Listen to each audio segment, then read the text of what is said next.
Hello everyone, welcome back to the channel. Hope you are doing well and fine. And in today's video, I'll be showing you Facebook how to fix third-party app. So without wasting any time, let's just jump right on the video and make sure to watch this video till the end and follow the steps as well. Now the first thing that you can do is simply head over to your app store and on the search bar simply type in Facebook and simply tap on the app. Now check to see if the app needs an update or not. Sometimes the older version also might be causing the issues that you are facing, so just simply updating the app to the latest version will probably fix the issue.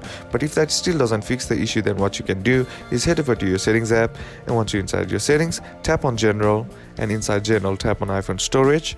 And once you're inside iPhone storage, what you need to do is scroll down and then tap on Facebook.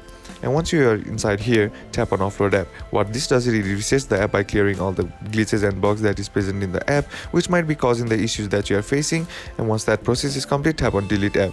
And once that process is complete, all you got to do is try again. And that's basically how to fix third-party app in Facebook. And that's it for today's video, guys. Hope this video was useful to you. Leave a like if you did, comment down below what the next video should be on, consider subbing to the channel. Thank you for watching. Bye bye.